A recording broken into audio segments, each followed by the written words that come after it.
Rachida Dati, députée européenne, ancien garde des Sceaux et l'invité de TV5 Monde. Bonjour Rachida Dati, merci d'être avec nous. Alors vous avez été presque, je dirais, la victime d'une polémique ces derniers jours sur votre engagement européen après que des journalistes vous aient filmé, enregistré à votre insu avec des micros, une conversation privée au téléphone avec une amie. Vous avez répondu évidemment sur ce fait. Vous avez été soutenu par le gouvernement, par le président de la République. Le sujet, c'est un documentaire sur mon activité parlementaire. On s'est rendu compte d'ailleurs pendant la campagne européenne qu'il y avait un déficit de connaissance de l'activité parlementaire européenne. Donc le documentaire, c'est comme ça que la journaliste me l'a présenté, devait porter sur mon activité de parlementaire, mais de femme politique. Donc aussi en tant que maire du 7e arrondissement.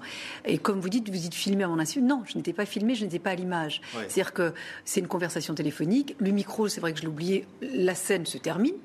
Concernant l'activité européenne, il n'y a plus du tout, je ne suis plus à l'image, je ne suis plus enregistrée, filmée. Et on vous entend dire, je ne vais pas tenir, je ne vais pas arriver jusqu'au bout. Non, c'est pas. Non. Soyez un peu précis. Pas vous.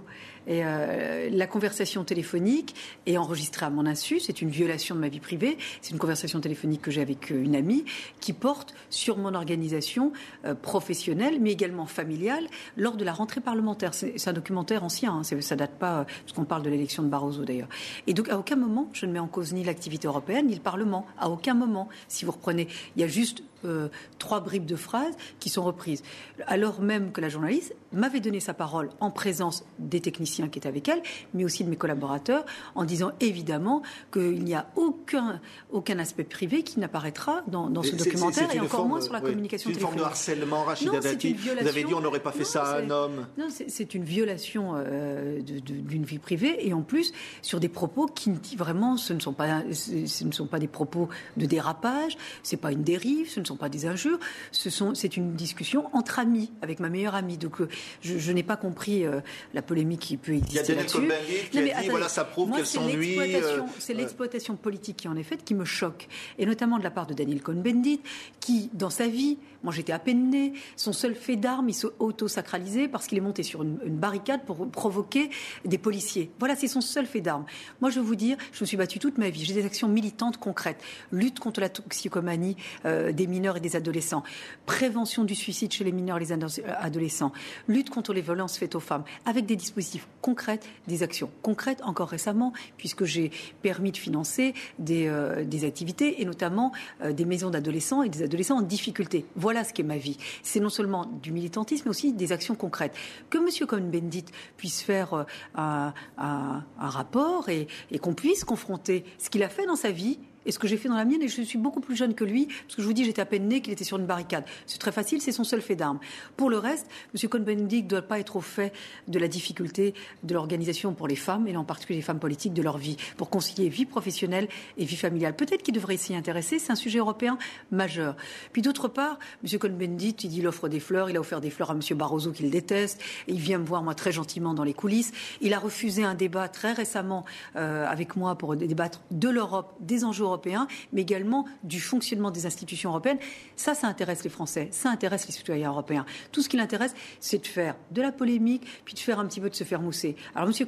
Cohn-Bendit devrait s'intéresser au fond, qu'il aille sur le terrain, comme j'étais encore hier soir à Strasbourg, avec non seulement des Strasbourgeois, mais des militants de tous bords, pour débattre sur l'identité nationale, parce que c'est un sujet de cohésion. Et vous n'avez pas eu envie de porter plainte après cette affaire, Rachida Dati? M. Cohn-Bendit, au lieu de faire de la polémique et de se donner des tribunes, vous savez, il n'y a pas très longtemps, moi je suis très assidue au Parlement européen.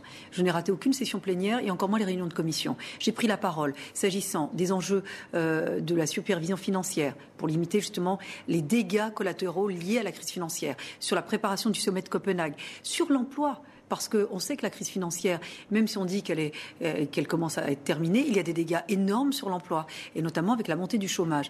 J'ai pris la parole en plénière sur les sujets d'emploi ou sur les sujets de supervision financière. Je n'ai pas vu M. Cohn-Bendit en séance. Je ne l'ai pas vu. Alors M. Cohn-Bendit, au lieu d'offrir des fleurs ou d'haranguer son petit microcosme, ferait mieux d'aller sur le terrain et qu'il dise aux Européens ou aux Français ce qu'il a fait pour eux. Ça m'intéresse beaucoup plus. Oui. Au lieu d'injurier à titre personnel des hommes ou des femmes politiques, politique. C'est parce que vous êtes aussi une femme, Rachida Dati, vous avez dit on n'aurait pas fait ça à un homme. Son comportement est minable, il est lâche, il n'est pas courageux. Voilà, je le dis. Et s'il veut qu'on débatte de la question européenne, alors je suis tout à fait disposée à le faire. S'il veut qu'on débatte de sujets de société, des préoccupations des Français, des citoyens, je suis tout à fait disposée à le faire. Qu'il fasse un petit peu preuve de courage. Vous savez, monter sur une barricade, pas très courageux. Mais aller sur le fond, aller sur le terrain, aller aux difficultés des personnes qui connaissent ça au quotidien, ça c'est peut-être plus courageux. On va dire un mot évidemment. Vous le disiez à l'instant, vous étiez hier à une réunion, c'était question de l'identité nationale. Alors sur cette question, on a l'impression que le débat, dit-on, parfois dérape. On met en cause l'islam, on met en cause l'immigration, la question de la burqa. Est-ce que vous avez l'impression que ce débat mériterait d'être recadré ? Le débat sur l'identité nationale, c'était un sujet, c'était un engagement du président de la République pendant la campagne présidentielle. Il a été très clair, il avait des engagements clairs.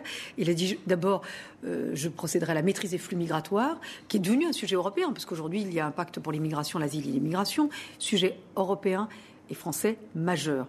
La France, c'est composé de diversité de population, de culture, de territoire, de terroir, de dialecte, mais tout ça dans une unité. C'est ce qui nous permet de vivre ensemble et d'avoir un destin commun. C'est ça le sujet de l'identité nationale. Alors il ne faut pas le réduire à la politique d'immigration ou même à un aspect confessionnel. Parce que là, on risque évidemment, c'est pas le dérapage, mais de stigmatiser une partie de nos compatriotes. C'est un peu ce qui se passe aujourd'hui ? Non, parce que moi, vous savez, j'ai fait plusieurs débats sur le sujet, parce que je tourne un petit peu en France, je vais à la rencontre justement, et c'est pas des réunions partisanes, je rencontre l'ensemble, ou des habitants, quand c'est dans une ville, ou des militants, ou même bien au-delà, pour expliquer cet enjeu majeur de l'identité nationale. Qu'est-ce qui fait aujourd'hui que nous pouvons avoir un destin commun dans de très bonnes conditions ? En particulier en période de crise, où la solidarité doit être de mise, où l'accueil, la générosité doit un petit peu à nouveau émerger. Et donc, c'est tout l'enjeu du débat sur l'identité nationale. Un mot sur l'actualité de ces derniers jours, l'expulsion d'Afghans dans un pays en guerre. Ça, c'est un autre sujet. Oui. C'est-à-dire que c'est la maîtrise des flux migratoires. Ces Afghans qui sont en situation illégale sur le territoire français arrivent en France grâce, entre guillemets, je dirais plutôt à cause de passeurs et de criminels, des filières criminelles qui leur permettent de pouvoir accéder à l'Europe, mais ils ne souhaitent pas rester en France. Ils veulent aller en Angleterre. Et la Grande-Bretagne, d'ailleurs, a des accords, tout à fait en accord avec la Grande-Bretagne, on est autorisé à reconduire ces Afghans en Afghanistan dans des zones de paix. Donc ces personnes ne souhaitent pas s'établir en France, première chose. Deuxième chose, ils sont arrivés de manière illégale. Et à la fois, si on autorise cela, si on permet cela à grande échelle, vous savez, ça n'est pas être généreux que de faire cela, parce que c'est faire prospérer les passeurs et les filières criminelles. Et en un mot, pour ou contre une loi sur la burqa, vous vous êtes prononcé là-dessus ? Justement, c'est pas en un mot. Je considère que c'est un sujet complexe. C'est qu'il faut rappeler que ça n'est pas une identité religieuse, ça n'est pas une identité, que ça n'est pas conforme à nos valeurs et nos principes républicains, mais il faut pouvoir en débattre. Pourquoi ? Parce que même si certains disent il n'y en a pas beaucoup, il y a des sujets beaucoup plus graves, majeurs, qui préoccupent nos compatriotes, mais c'est plutôt de rappeler aussi ceux qui peuvent être piégés ou victimes de cela. Voilà. Et puis à la fois, quand vous êtes dans l'espace public, quand vous travaillez, vous savez, c'est quand même très difficile de travailler avec quelqu'un dont on ne voit pas le visage. Merci. Voilà. Rachida Dati, donc députée européenne, d'avoir été aujourd'hui l'invitée de TV5 Monde. Merci.